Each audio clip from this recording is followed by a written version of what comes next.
Olá, aqui é o Jair Júnior e nesse vídeo nós vamos falar sobre alguns dos principais princípios da persuasão. Nós vamos falar agora do princípio da reciprocidade.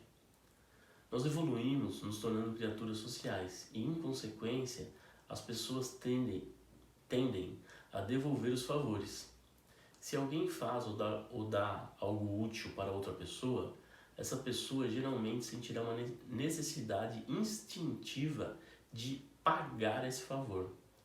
Um exemplo notável do uso desse princípio, do princípio da reciprocidade, são os Hare Krishna. Eles lhe darão uma flor, ou, em alguns casos, um livro, e lhe dirão que foi um presente.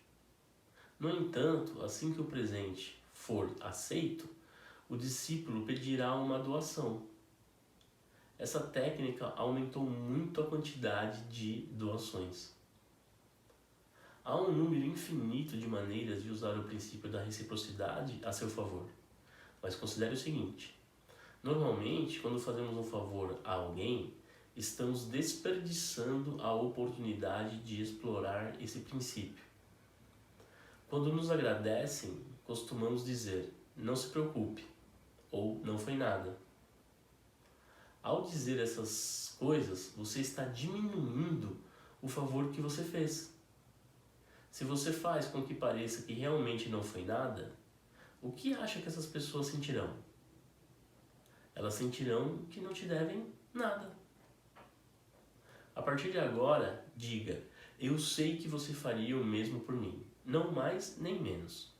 Essa é uma resposta amigável, mas também mantém a sensação de dívida e deixe espaço para que lhe correspondam. Certifique-se de usar o poder da reciprocidade para o seu benefício. Agora nós vamos falar do princípio do compromisso e consistência. Comprometer-se com um objetivo ou uma ideia, seja por escrito ou oralmente, aumenta significativamente a probabilidade da pessoa cumprir esse compromisso.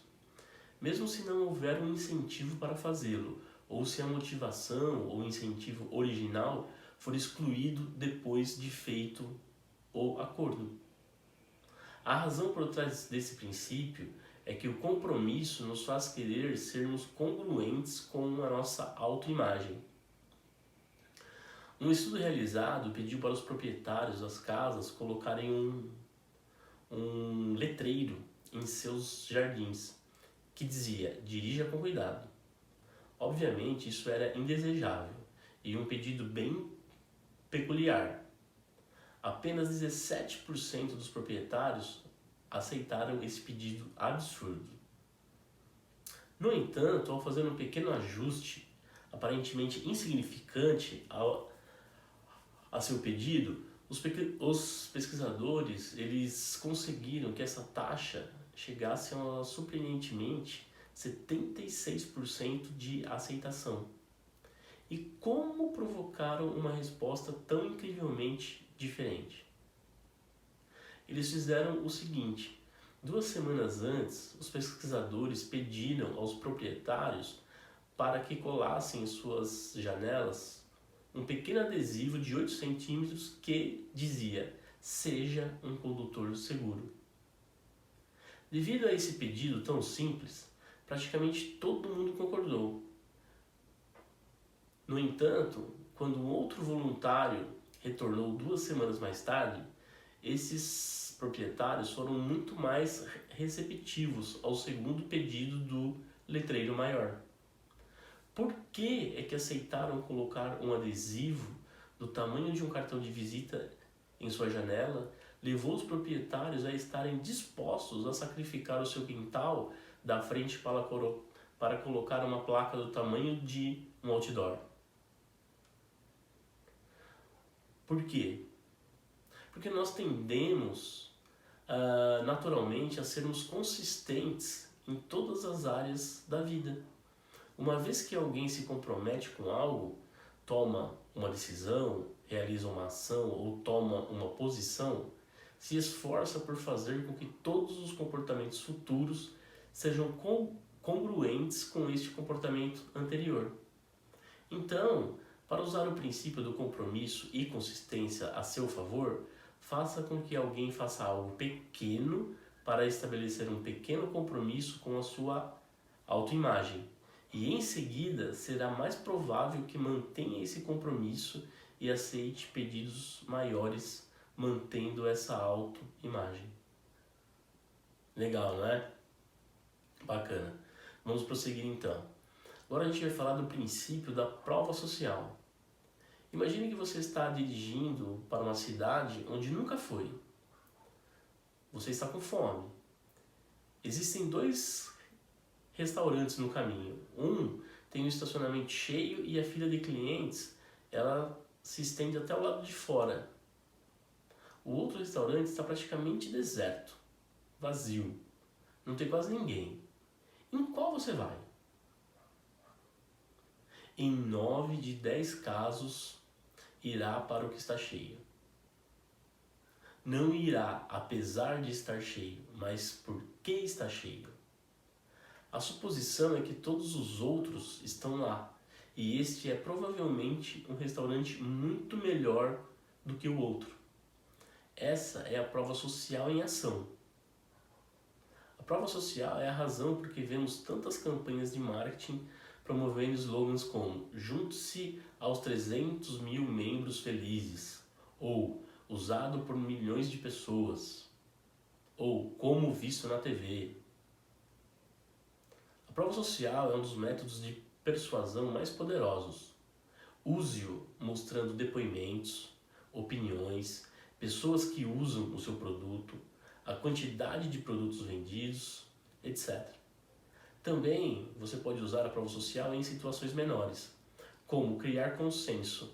Por exemplo, se a maioria das pessoas está de acordo com algo, então aqueles que estão menos seguros estarão mais propensos também a ficarem de acordo. Legal esse princípio da prova social, muito bacana. E agora a gente vai falar do princípio da autoridade.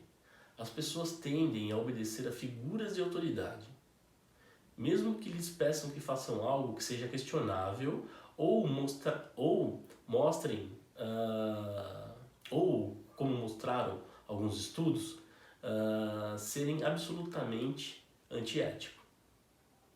Um exemplo do poder da autoridade vem de um jornalista de televisão que colocou um sinal em um caixa eletrônico, uma plaquinha, né, em um caixa eletrônico que dizia: "Fora de serviço, entregue seus depósitos ao policial". Vestido com aspecto autoritário, com um uniforme convincente, com uma placa no peito e um cacetete na cintura, esse jornalista ele conseguiu arrecadar $10 mil em dinheiro e em cheques em apenas 2 horas. Além disso, também obteve cartões de crédito, números de seguro social e previdência privada das pessoas.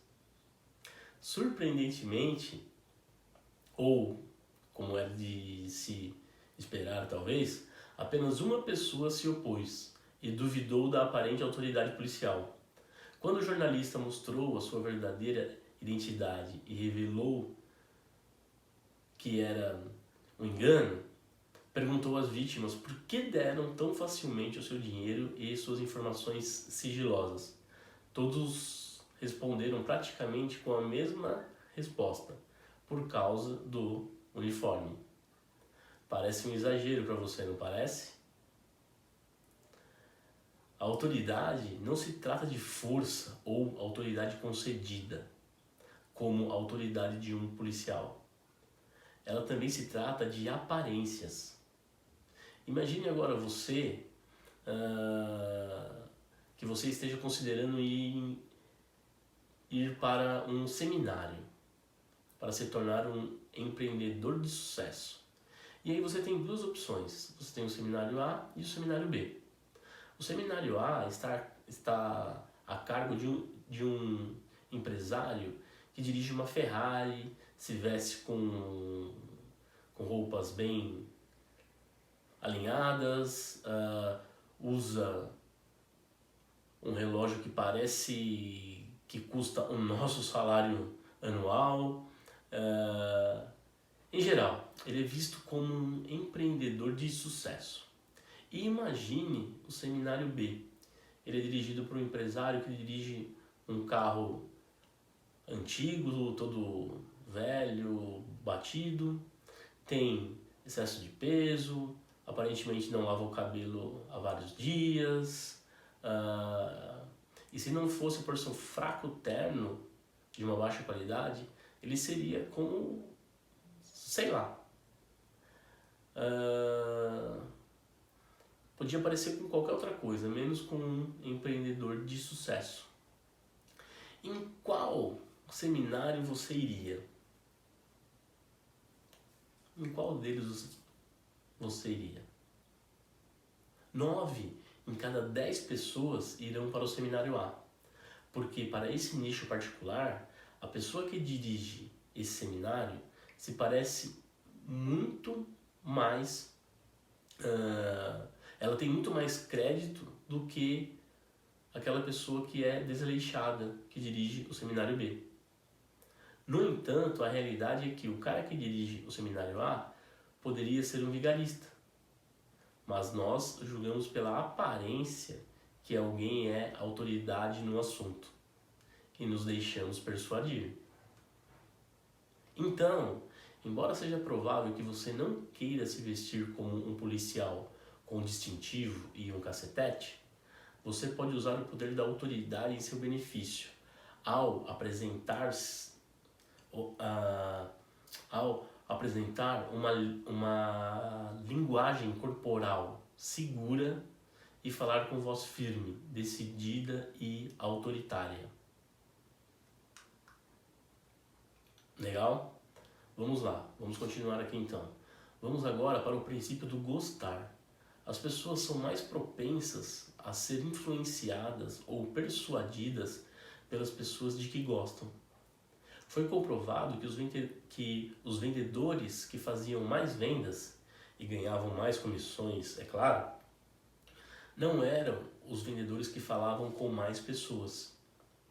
De fato, houve até uma correlação quase negativa entre o número de clientes em potencial e o número de vendas.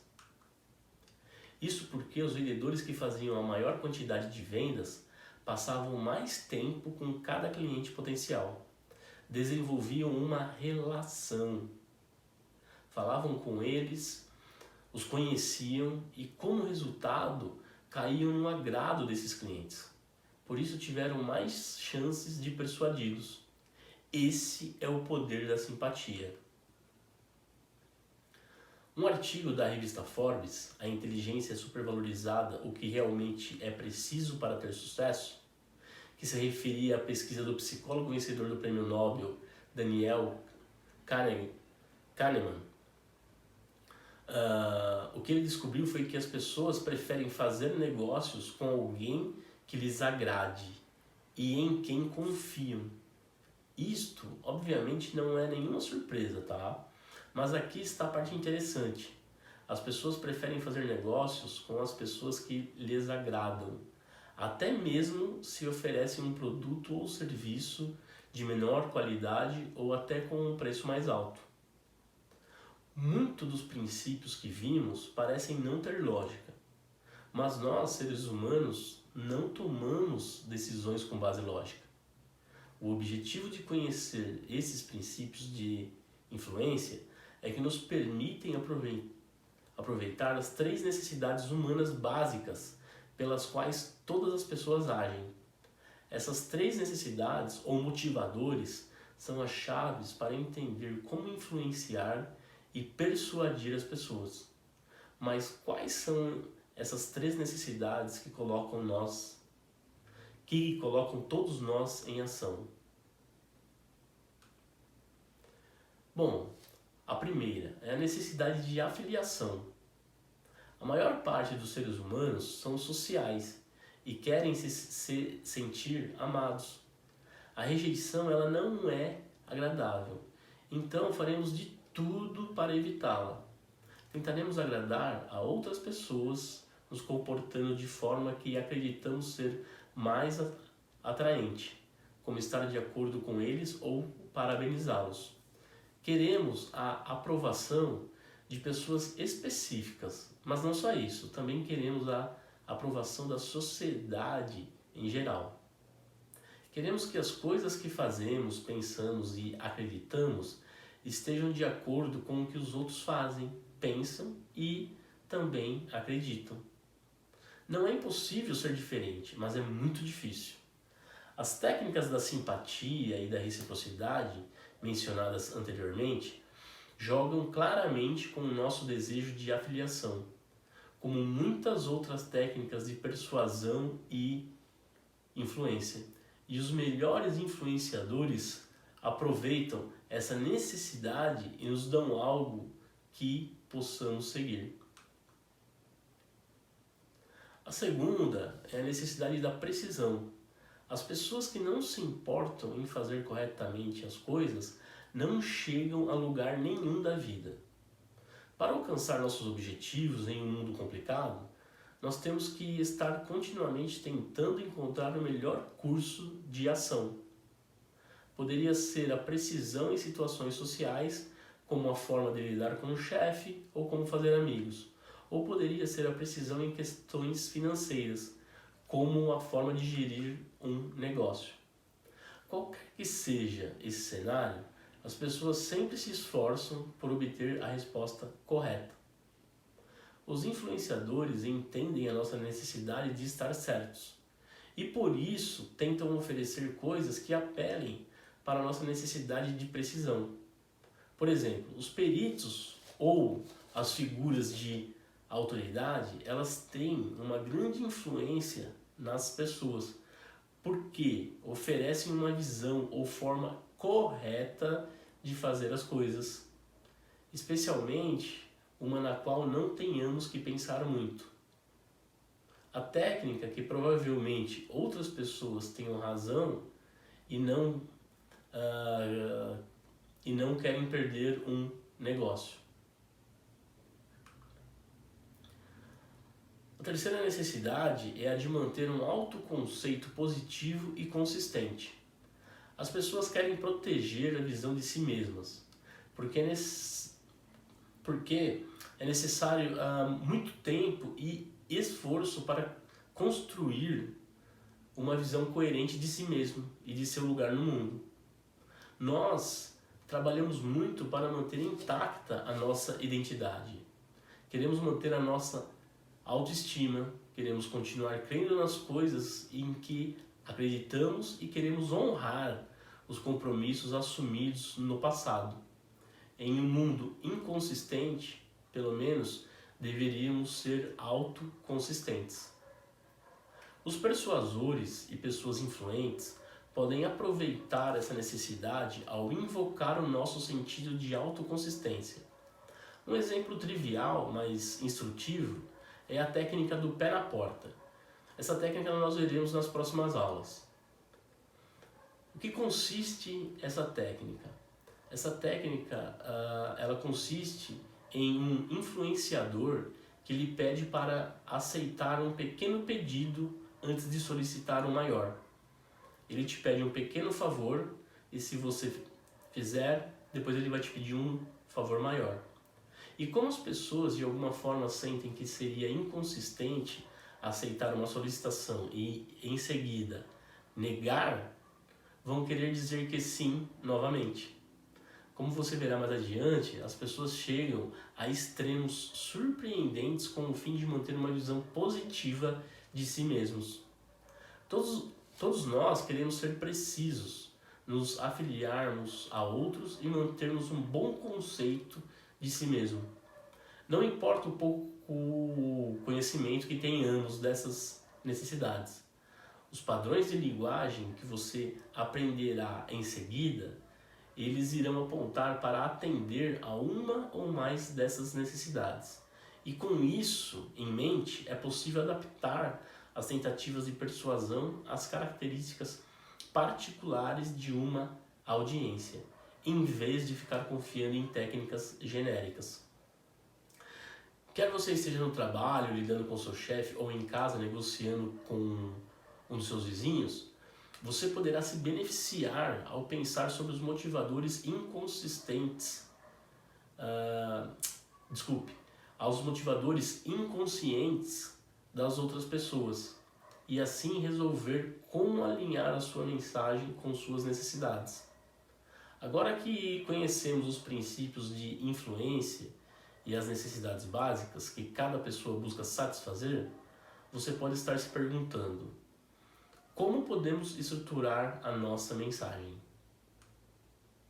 E essa é uma boa pergunta. Felizmente, existem certas regras e padrões que nos permitem desenvolver e potencializar as nossas mensagens persuasivas. Nas próximas aulas, nós veremos quais são essas regras e tenha em mente que, apesar de ainda não termos aprendido nenhum padrão de linguagem, essas regras que nós vimos por si só são técnicas de persuasão muito eficazes. Essas regras são a liga que lhe permitem unir os padrões de linguagem para construir poderosas mensagens persuasivas. Essa foi a nossa aula sobre os princípios da persuasão.